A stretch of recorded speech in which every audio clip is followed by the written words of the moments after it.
and I will make the announcement.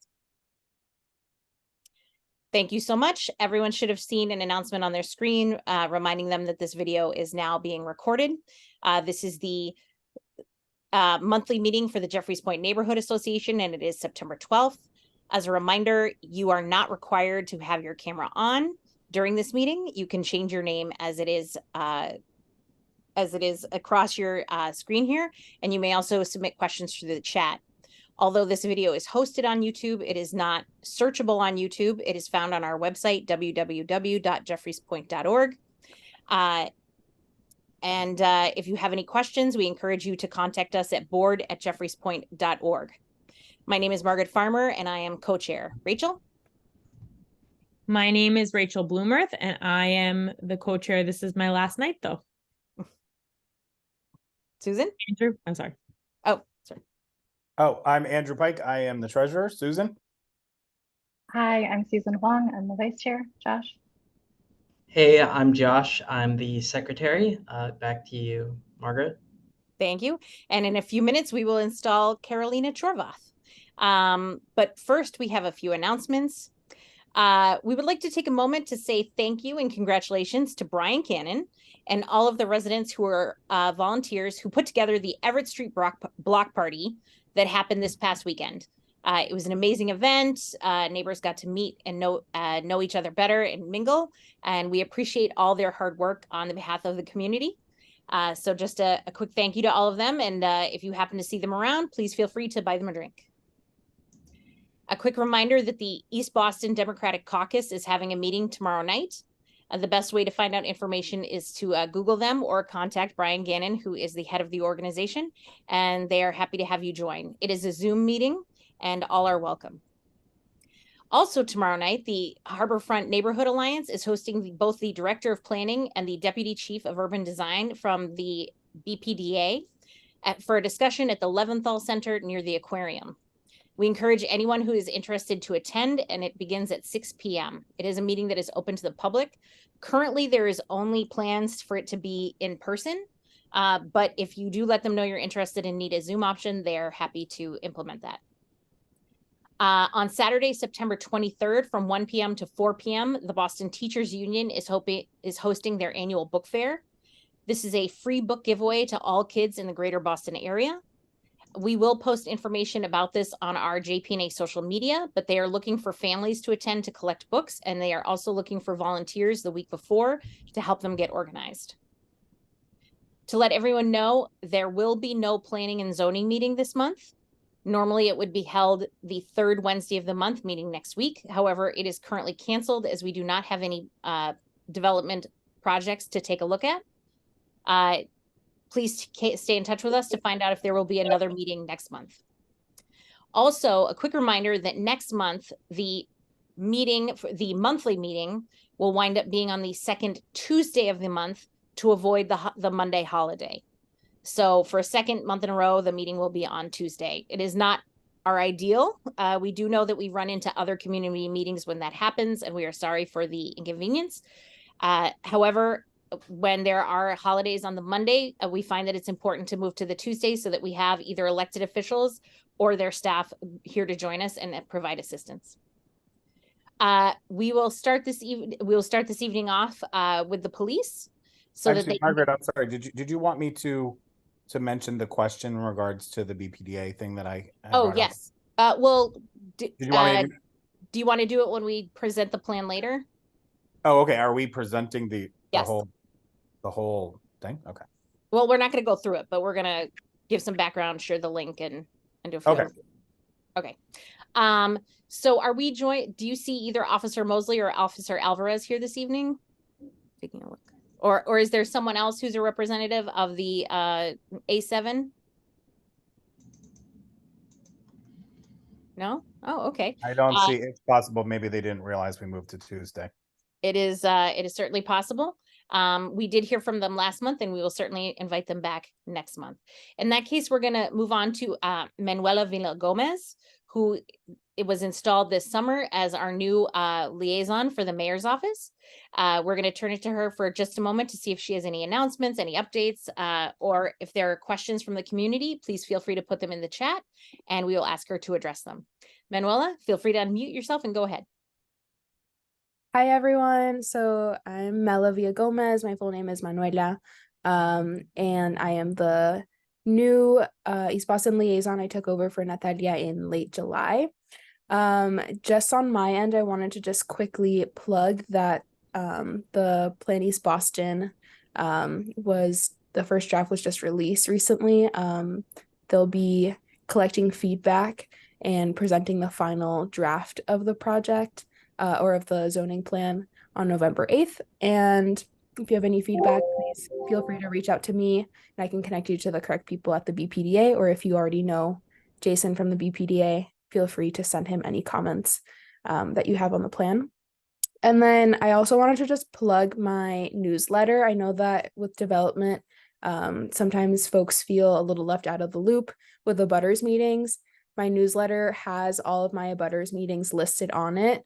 So you'll be able to see all the abutters meetings happening in the entire East Boston area, and specifically those that you want to attend, you can feel free to register and attend.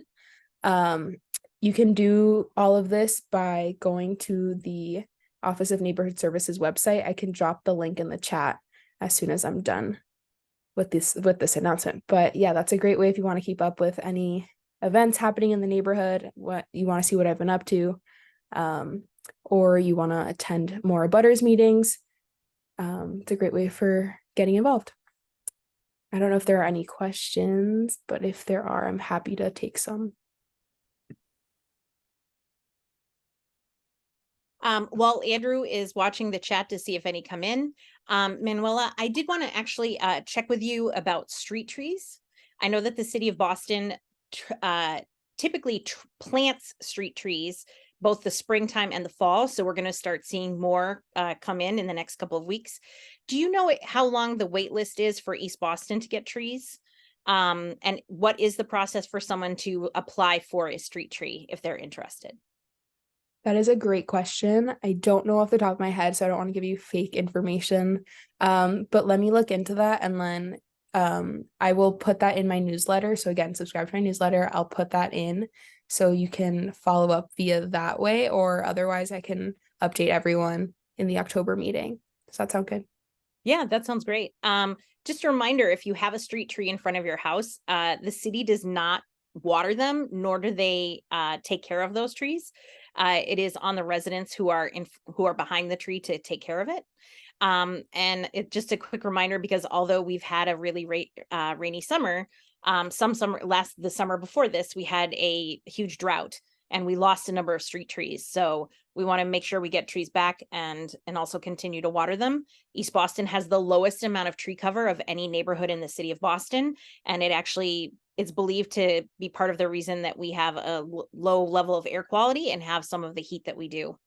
So please keep that in mind. I am specifically saying this because there are actually 2 tree pits on my block that are empty. So I will be talking to my neighbors and encouraging them to do that as well. Andrew, we have had one person join. There are no questions. However, we have had one person join from the phone that I want to make sure is counted in regards to voting eligibility. The person who's logged in on the phone on 8784 is the last 4 digits of your number. If you'd like to unmute yourself and let us know who you are, that will make it so that we can make sure that you're eligible for voting. If you don't want to, you don't have to. So just stay muted. Brian Thomas, Boston Water and Sewer Commission. Okay. Okay, great. Thank you. And Margaret, I just looked it up quickly on the website. And you can definitely request a tree planted by the city. I just dropped the link to Andrew, so maybe he can, I don't know if you all have a system of sharing those links, but I shared 2 links that he could share. That'd be great. Thank you so very much. We appreciate that. So Andrew will put those out to the chat.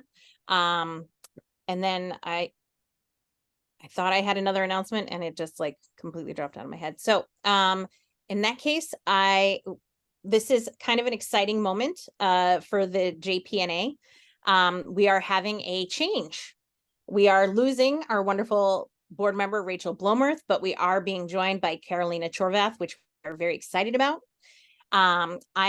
We will start off by turning it over to Patty DeMori to give the oath to Carolina. And then we are going to take a couple of minutes to celebrate Rachel. Patty, go ahead. Thank you, Margaret. Good evening, Carolina, and let me be one of the first to congratulate you on your election to the board of the Jeffreys Point Neighborhood Association. This is a wonderful organization, and we look forward to all of your contributions. If you would raise your right hand, please, and repeat after me. I state your name.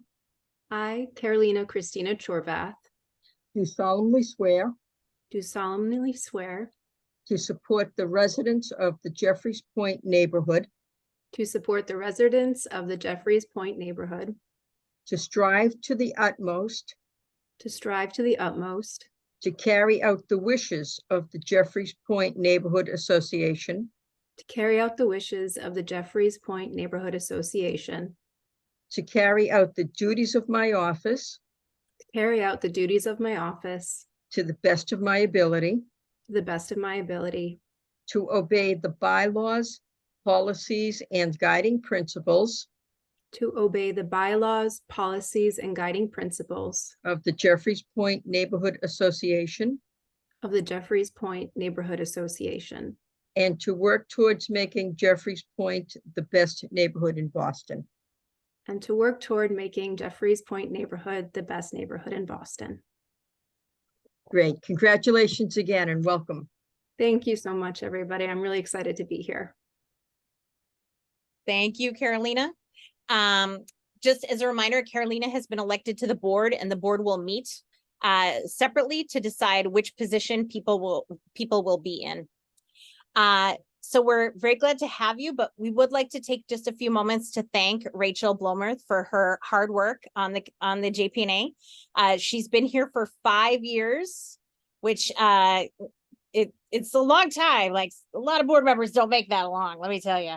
One of the things, it's funny, we've been talking about Rachel's contributions to the JPNA, and we have a little statement that got written, but that since Mary Cole's departure, Rachel has been not just the co-chair, but she's been responsible for coordinating and organizing and planning zoning projects before the community, which is, by the way, one of the most important functions that we provide.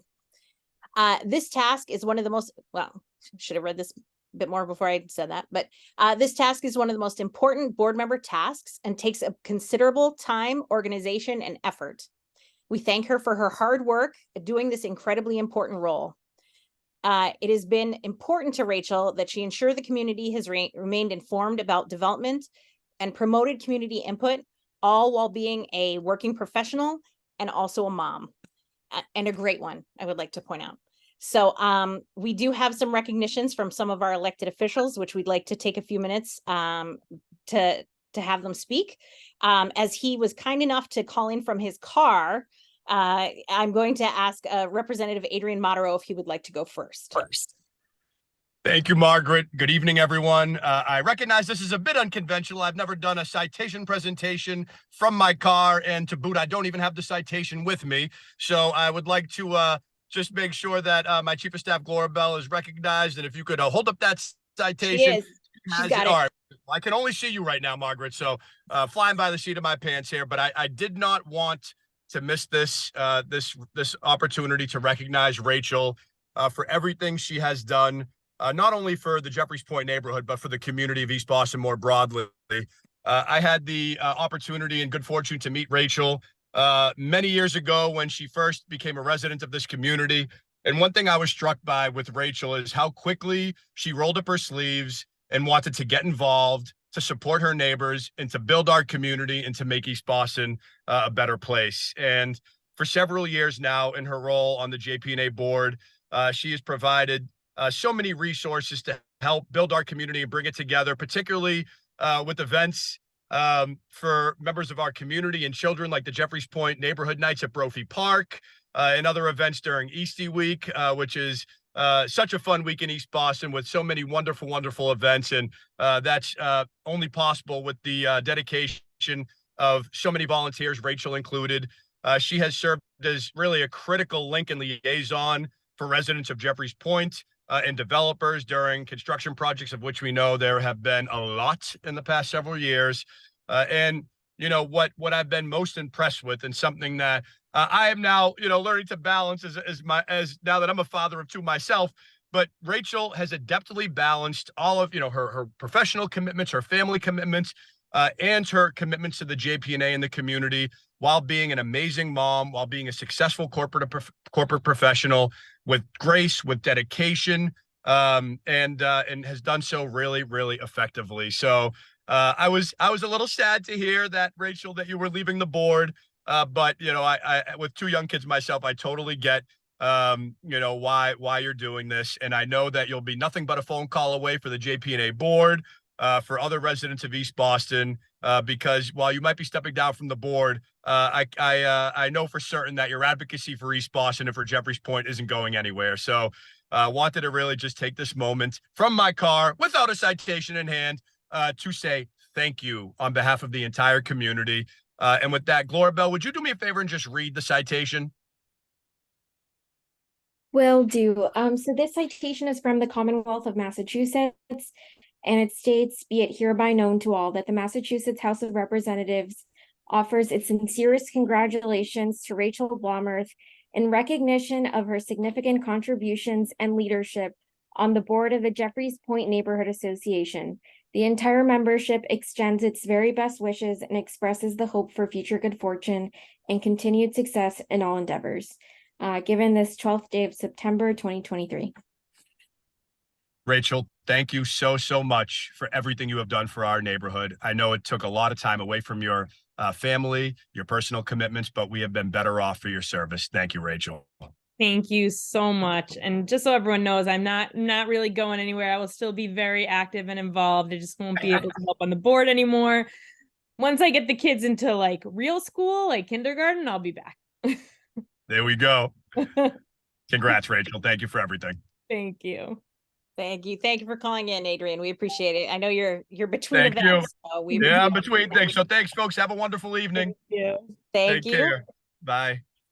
We are now going to turn it over to Counselor Gabriela Coletta's office, who's represented by Sebastian Parra. Sebastian? Good evening, everyone. Sebastian Parra from Counselor Coletta's office over here. Just wanted to take this moment to recognize Rachel for everything that she's done. Rachel has served as an important liaison between neighborhood residents and developers during construction projects.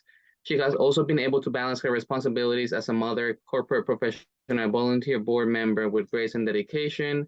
And she was an instrumental part in putting together the latest JPNA Fall Fling fundraiser, enabling JPNA to continue fund operations.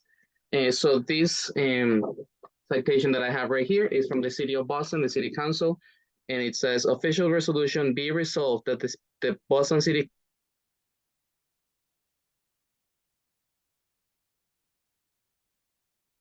Council extend its congratulations to Rachel. City Council extends its best wishes, continued success, that this resolution be duly signed by the President of the City Council and attested a copy thereof transmitted by the Clerk of the City of Boston.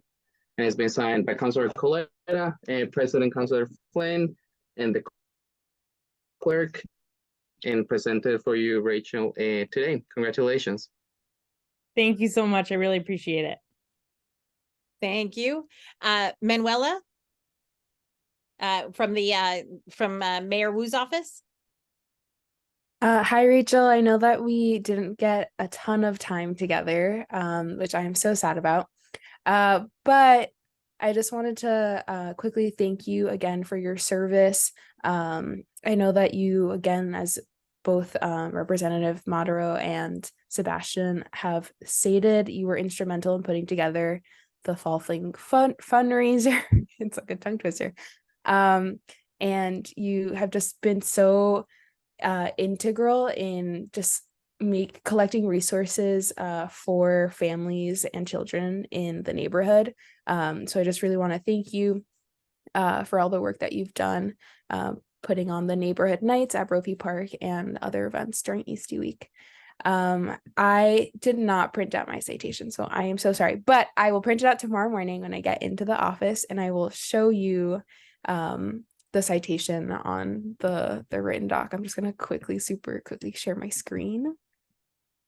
Okay, so certificate of recognition presented to Rachel Bloomerth in honor of your committed work and service as a board member of the Jeffreys Point Neighborhood Association for the past 5 years, and for your dedication to civic engagement and promoting resources for the residents and families of East Boston. On behalf of the City of Boston, we celebrate you for all of your contributions to the neighborhood. And that will be signed by Mayor Wu. But thank you so much, and I look forward to your eventual return. So yeah. Thank you so much. By the way, your commitment to return when your kids reach a certain age has been written into the notes for this meeting. So yeah, don't think you can get out of that. Okay, perfect. And we do have one more. Yeah. I wanted to we have one more. Senator Lydia Edwards' office. Sorry, go ahead, Yamina. Hello, good evening, everyone. I hope all is well. As everyone stated before, Rachel, you have done such an amazing job in helping our community, and it's been 5 years where you've been a part of the JPNA board, and so I also have a citation for you from the state senator, and it's, I don't know if you guys can really see it, but this will be mailed out to you, and it's an official citation. Be it known that the Massachusetts Senate hereby extends its congratulations to Rachel in recognition of your hard work and commitment to the JPNA community and the city of Boston. Be it further known that the Massachusetts Senate extends its best wishes and continued successes, that this citation will be truly signed by the President of the Senate and attested to and copy thereof transmitted by the clerk and the Senate, and it is signed by President Karen Spilka and Senator Lydia Edwards. So thank you so much for all the hard work that you've done for us. It honestly does not go unnoticed. So again, thank you. Thank you. Thank you, Yamina. We appreciate it. I wish we could spend all night talking about how awesome Rachel is and all of her wonderful work. But it is a monthly meeting. So I'm going to turn it over to something far less glamorous, but just as important, the Boston Water and Sewer Commission. I know that we have several people here representing the Boston Water and Sewer Commission, so I'm going to let each of you introduce yourselves to make sure that we don't miss anyone. When you're ready, just ask Susan and she will turn on the slides and start running through them. Thanks so much. Go right ahead. Dolores, I'm going to start with you because I see you on my screen. Wonderful. Thank you all for having the time available for your meeting. And yes, we do have a group of people participating, but we have 2 specific staff people who are going to be doing the presentation. So you'll hear from, I think you heard from Anthony earlier, and we may have one other person, Luciano Petra. I'll let him introduce himself. But one of the reasons why we wanted to meet, I'll say quickly, is because any of the ratepayers within your community may have received in the past couple of months a few important mailings from Boston Water and Sewer. One was in July with regard to upcoming changes in the way that we charge for stormwater. So that's kind of the key that we wanted to bring to your attention, because we're sending out notices throughout Boston, but we were trying to go to all of the communities. As you get mailers, that if there are any particular questions, we're happy to answer and respond and share any of the changes that may be upcoming. The other mailing you may have received or are currently receiving, because that would be in the September bills, is regards to a no-cost lead incentive replacement program. So those are a couple of things that you and many of your members may have received, and we were hoping to chat about that. So that's an overview, but I'll leave it to my colleagues to introduce themselves.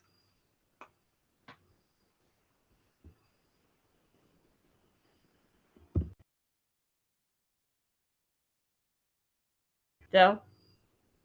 Hi, Anthony Diliacono, Boston Water and Sewer Commission. I will be presenting the stormwater program to you this evening.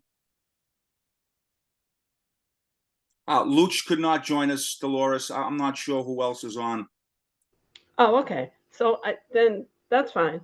Very good. So there was if you don't mind, somebody else. There was somebody else on the phone. Just to mention. Oh, Sean Cushing. Oh, right. So that's fine. Sean Cushing works with me in communications. And if there's any specific documents, I'll say up front that any of you or any of may need after, we're happy. You can reach me directly. I think I sent an email of the presentation. So we're ready when you are.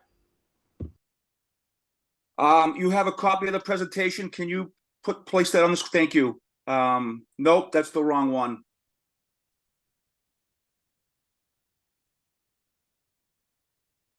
Sorry, give me.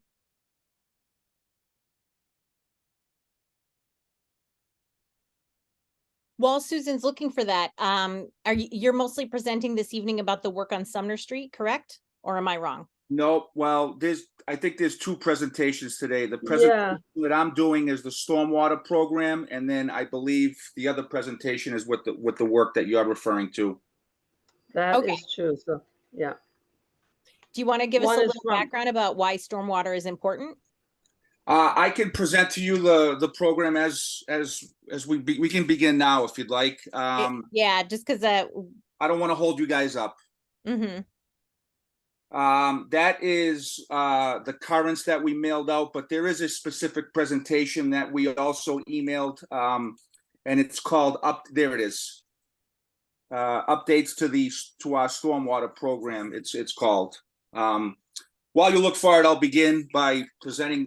Good evening, everyone, and thank you for allowing me to present to you this evening the 2024 proposed Boston Water and Sewer Commission stormwater program. The proposed program will be part of our public rate hearing later this year and will require the approval of the Board of Commissioners at Boston Water and Sewer. My name is Anthony Diliacono, and I am the director of the stormwater program and also a lifelong East Boston resident. I lived on Orleans Street way back when, and today I live up Orion Heights. I'd like to share with you tonight our proposed program that me, along with my colleagues at Boston Water and Sewer, which includes the engineering department, the finance department, communications, Dolores and her team, we've worked diligently to put this program together, and we'll be more than happy to answer any questions you have either at the end of this presentation, or you can email us. I'll have an email address that you can email any questions to. Since its establishment, a primary focus of activity for the Boston Water and Sewer Commission has been stormwater management and infrastructure. One of our goals is to serve as an environmental steward for the watersheds and waterways the city relies on. As part of this goal, a decade ago, the Commission signed a consent decree settlement with the EPA, the Department of Justice, the Massachusetts Department of Environmental Protection, and the Conservation Law Foundation to enhance our ongoing efforts to comply with the Clean Water Act. The Clean Water Act requires that we manage stormwater discharges to clean and revitalize the Charles, Neponset, and Mystic Rivers. These regulations and our commitment to stewardship have significantly increased the costs to operate and improve our stormwater system. These increased costs and how we recover them in the way we charge our customers for stormwater service are the basis of why we are proposing changes to our rate structure to be more fair and equitable. I am on slide number 3. Thank you. Contrary to what you may hear, this is not a new charge.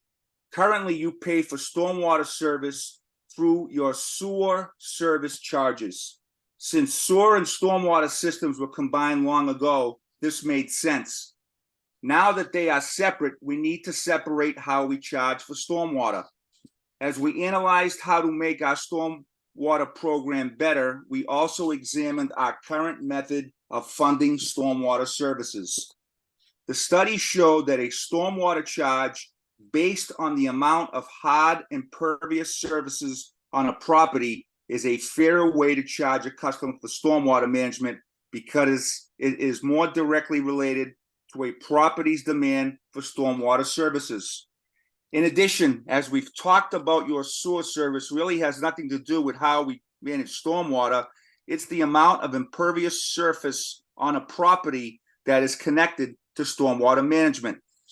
Finally, thousands of properties place a demand on our stormwater system, but because they may not receive water and sewer service from Boston Water and Sewer, they are not charged. Boston Water and Sewer is in the process of notifying these customers of the importance of stormwater management and their shared responsibility in supporting these important services. Next slide, please. What we are proposing is that in early 2024, all Boston property owners will pay for stormwater services based on the amount of impervious hard surface of their property, because the amount of impervious area is directly connected to how much demand the property places on the stormwater system. Because your sewer rate will no longer include paying for stormwater service, you would also see a reduction in the sewer rate. We believe this is a better way to charge for stormwater service because it is directly related to how much a property contributes to stormwater runoff. Everyone pays, including properties like parking lots that haven't been paying a sewer charge. Charging this way is a best practice for stormwater utilities because it is more equitable.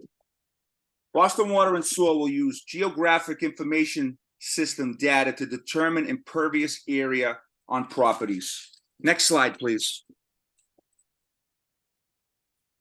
The proposed stormwater charge is based on the amount of impervious surface located on each parcel in Boston Water and Sewer's service area, regardless of the total area of the parcel. The charge is calculated based on the number of equivalent residential units, which are called EIUs, generated by each parcel. One EIU is equal to 2,164 square feet of impervious area.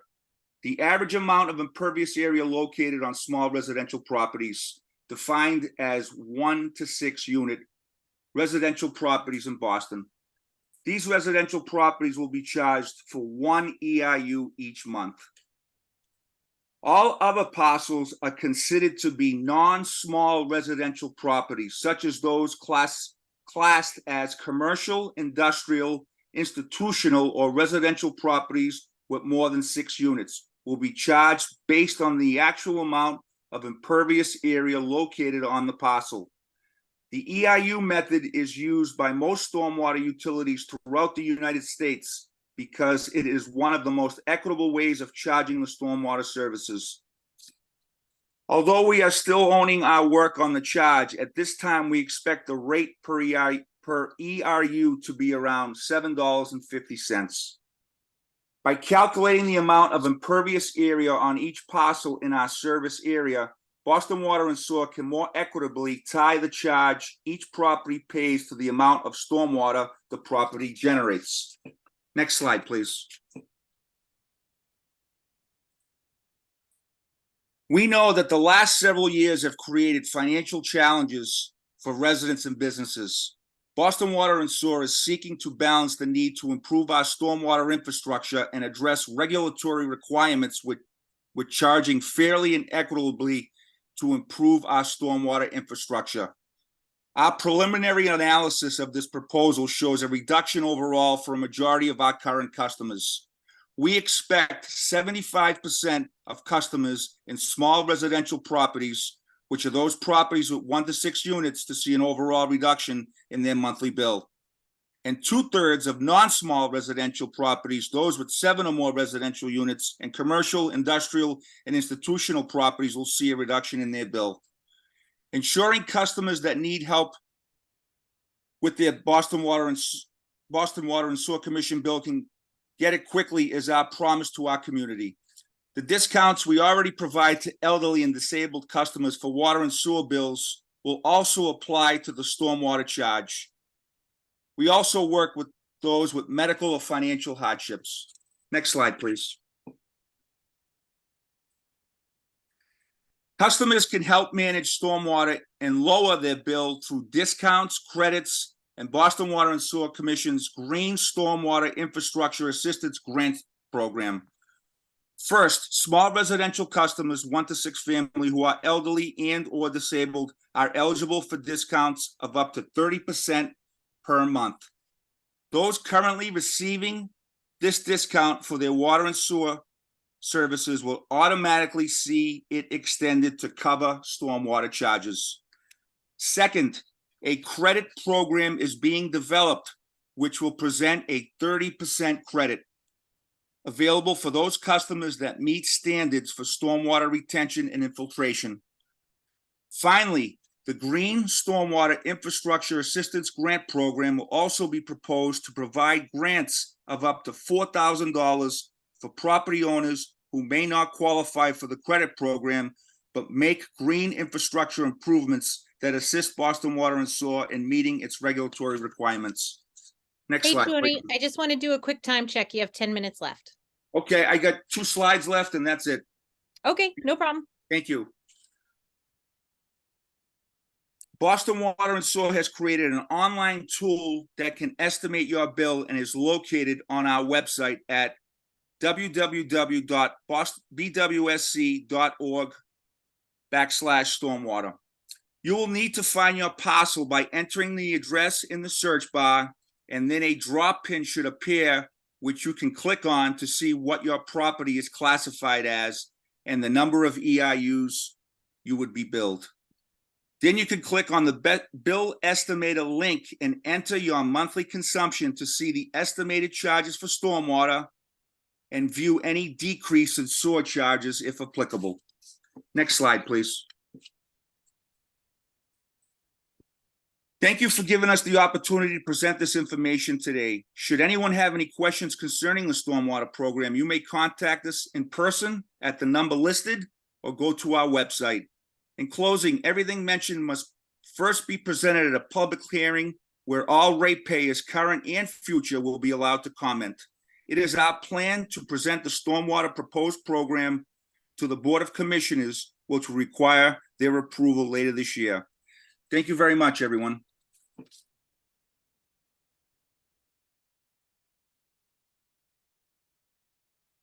Thank you, Tony. So we have 2 questions. Excellent. From residents. One of them being, if the goal is to increase revenue to deal with the added costs of the Clean Water Act, then how does this accomplish this if the vast majority of customers are expected to see a reduction in their bill?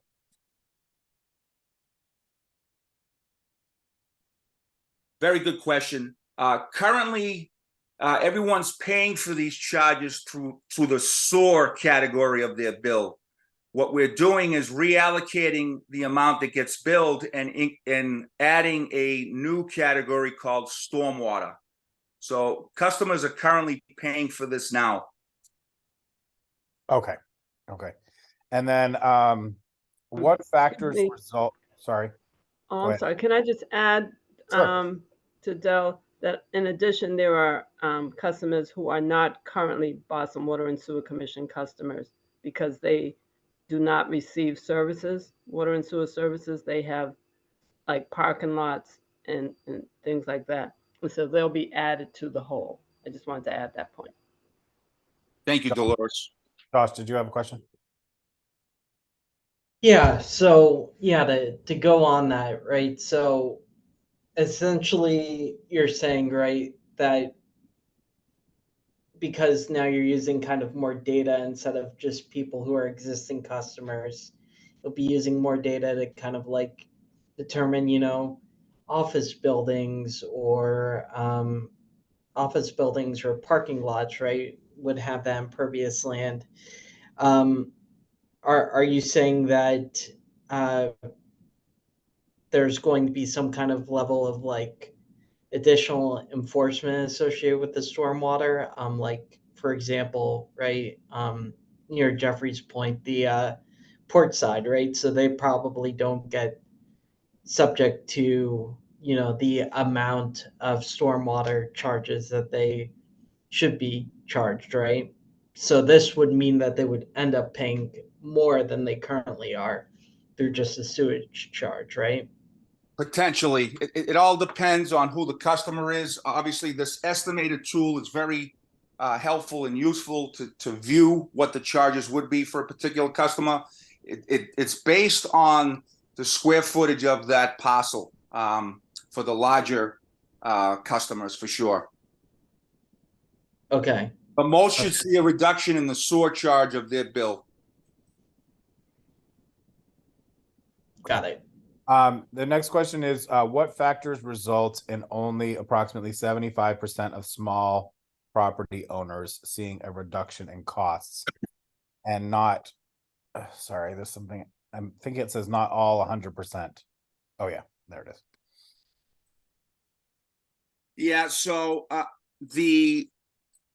not everyone will see a reduction. A lot of it's based on consumption as well. So when you go into the bill estimator and you click on that bill estimator link, it'll ask you for consumption. So based on the consumption, that is a very important variable to see what your bill would be. Okay. And that was the last question we had. I would just like to add, this is Richard Sullivan from the Boston Water and Sewer Commission as well. The break-even point right now is approximately 350 cubic feet a month. If you use more than 350 cubic feet a month, you will see an overall reduction in your bill. If you use less than 350 cubic feet, you will see a slight increase in your bill. Thank you. Margaret? Excellent. As we are doing really well on time, I just want to give like 10 more seconds. And if anybody wants to ask a question out loud, we normally don't do that, but we do have time if someone would like to sneak one in. Yeah, there's no other questions. Okay, great. So we'd like to thank the Boston Water and Sewer Commission for being here this evening. Did you want to take an extra few minutes to go into a bit more detail about what's going on Sumner Street, or are you finished? My presentation is finished, but I think someone else will present the other part of that. Thank you, everyone. Okay, thank you. So Dolores, I'll let you introduce the, I'm going to guess it's Jeremiah because he just turned his camera on. So that's what I'm going with. You got it. So Jeremiah can go. Yeah, hi, thank you. My name is Jeremiah Waite. I'm the project engineer in the construction department with Boston Water Sewer. I'm the one who's been overseeing the current construction work in Jeffrey's Point on Sumner Street, the ongoing work there. So I can just provide kind of a quick update on the schedule and impacts moving forward. So overall, our intention for this work was to have it wrapped up this summer, but obviously you guys are aware of the impacts with the summer tunnel closure, so that put the pause on the work for a bit. So our current schedule has us finishing by the end of this construction season, which would be mid-November.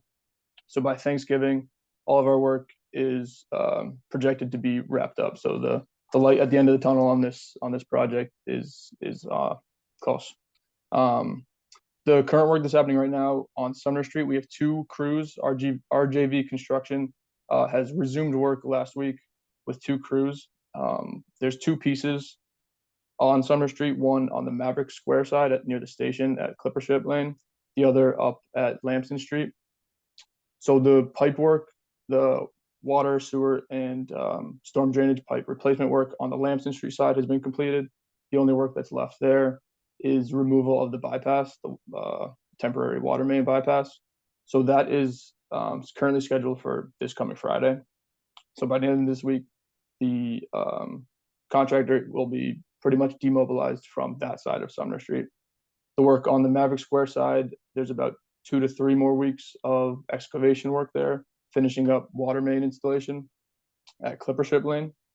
And then another week or so of bypass removal, kind of the same situation there. So on the Maverick Square side of things, that work is projected to finish up about the end of September, first week of October. So that's the schedule right now as it stands for Sumner Street. Following that, we do have work on Maverick Street as well between Cottage Street and Orleans. So I know that's not technically part of Jeffrey's Point, but I can go into the specifics on that too, if that would be helpful. Yeah, please do. Sure. So the work on Maverick Street is actually scheduled to start at the end of this week. That includes about 1,400 feet of storm drainage separation, kind of related to the storm drainage work that Anthony referred to earlier.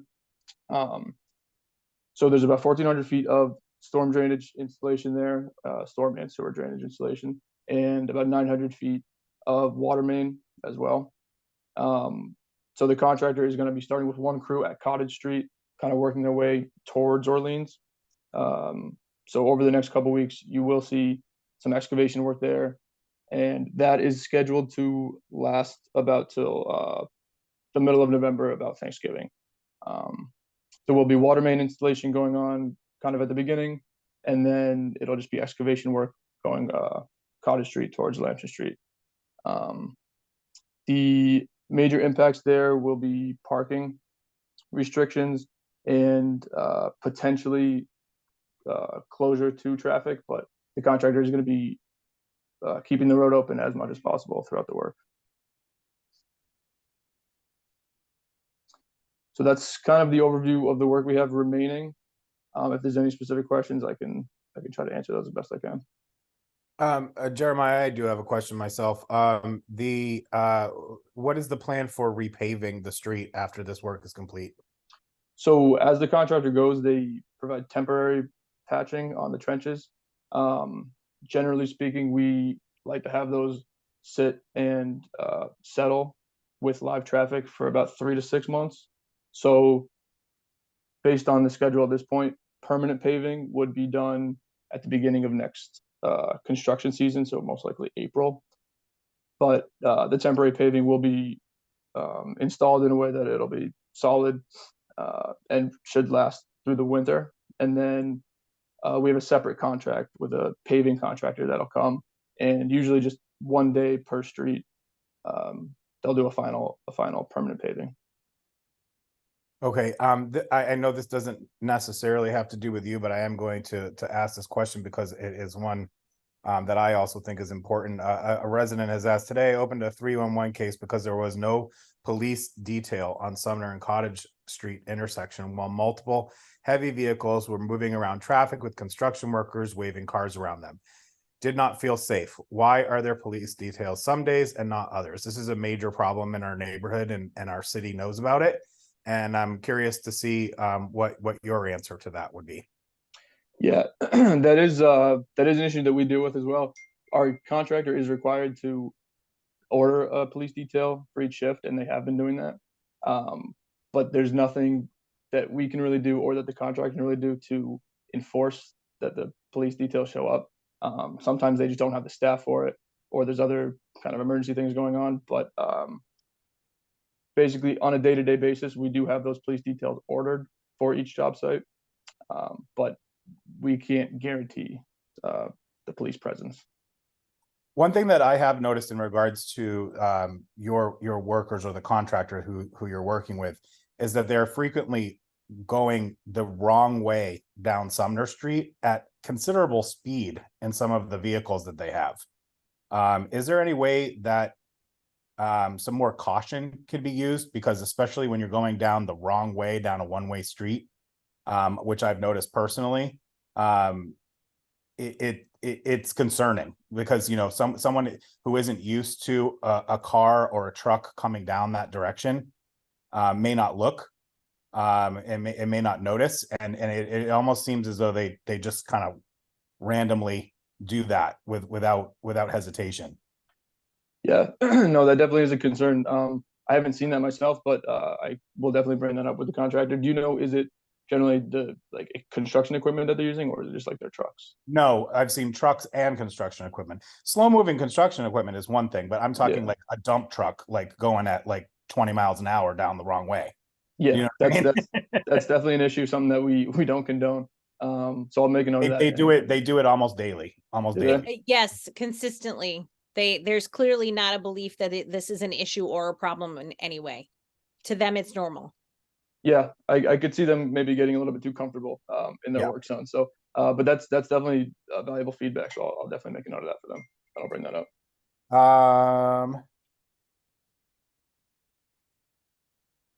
Sorry, I just wanted to read this question, make sure I understood first. This is either for Jeremiah and or any of the city officials that are on the call at this moment. Is there publicly available information about the timeline for repaving roads after the city and or its contractors dig up the street for public works? I can just say on our end, we don't adhere to like a very specific schedule. We try to batch it so that we get a significant amount of work done, and then we bring in a contractor to do paving kind of in a batch. So I don't think we have any like publicly available schedule. I can provide, once I kind of know the schedule for permanent paving, I can provide that to you guys. But that's just an answer for our side. When it comes to general public work stuff, I can't speak to that. Okay. Yeah, I just to tap in real quickly. Yeah, that's pretty similar to my understanding of the process is they try to just line up any work that's happening so that they don't have to pave and then rip up the street again. But it's just hard because there's different timelines with services, and there's like a period of time that they need to, after they do a service, they need to leave it unpaved so that if they need to go back in, they can do that. Right. There does get to be a point where we just need to do it, whether there's Right. potential for other work to happen or not. Meridian Street is a prime example because it's like a war zone over there. Yeah. It's like it's you might as well be driving down an unpaved road. Yeah. So I don't want to see roads in our section of the neighborhood getting to that point. And so that's my concern. Yeah, I'll definitely take that feedback back to leadership, and hopefully next month I'll have a clearer idea of a schedule, if any.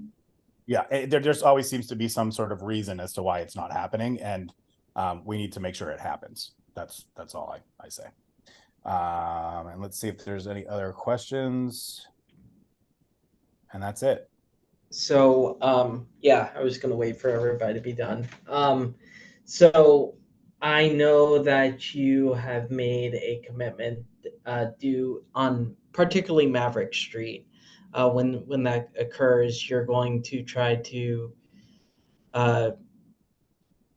start construction past 9:30 to be able to compensate for the McKay School and everything, and also just regular traffic. But because that's, a major thoroughfare and everything in terms of construction control, are you going to kind of give any kind of notice to me or anybody at the Jeffries Point about when you intend to close portions of Maverick Street?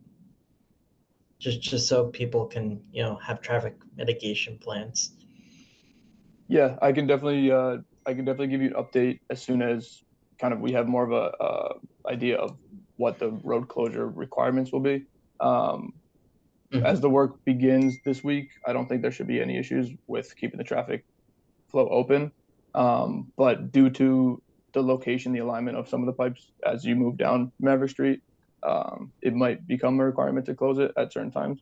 But yeah, I can definitely get you an update before we need to close the road, and I can provide like a detour plan as well. Okay, great. Yeah, we can share that on social.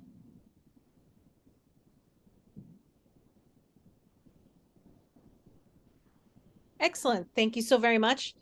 We appreciate you being here this evening, giving us a better understanding of what's going on and the opportunity to answer some of the questions we have about it. Can we ask if anybody has additional questions? Could you provide us some contact information in the chat and we'll share it out with everyone? Also, if people have concerns or I hate to say the words complaints, but if they have suggestions for improvement, also who should they reach out to? That would be very helpful. Yeah, I'll put my phone number and email in the chat, and I think I would be probably the best point of contact for any feedback, any complaints. I'll take it all. Thank you. Okay, that sounds great. We really appreciate that. We do have one final it's not a formal presentation. It's more a the beginning of a discussion. Manuela very calmly started talking about this earlier this evening about the fact that the Plan East Boston or the plan for East Boston, which is basically our strategic plan, which will cover the next anywhere from 10 to 20 years, actually, has been released. Andrew is going to put a link to it in the chat. We just wanted to kind of talk about it for just a quick minute, make sure that people know that the plan is available, know where to find the plan. It's both going to be in the link here. It's also available on the BPDA website. There are opportunities currently to comment. There is a public meeting. It's actually going on right now. We appreciate you being here. There will be additional public meetings held both in English and in Spanish. And we want to encourage everyone to both read and comment. The last strategic plan that was made for East Boston was put into place in 2000. It was meant to cover 10 years. And as you can see, it's been in place for 23 years. So this will provide significant opportunities for planning for East Boston and also change current zoning. So it's important that you as residents have the opportunity to both review this and comment. Andrew, you had wanted to speak for a moment? Yes, sorry, I was sending out the email for BWSC. I was able to attend a what we refer to as a board of boards meeting on Saturday, where basically the different East Boston Neighborhood Association, Council, Alliance, whatever their terminology is for their specific area, was able to meet. We had either one or multiple attendees from each area to discuss Plan East Boston. We feel as though it's important that we really get together as an entire neighborhood to discuss some of the changes that are being proposed. I think that each area of the neighborhood has a very different scenario in regards to what they want to see and or what they feel is not going to work in regards to the current proposed plan.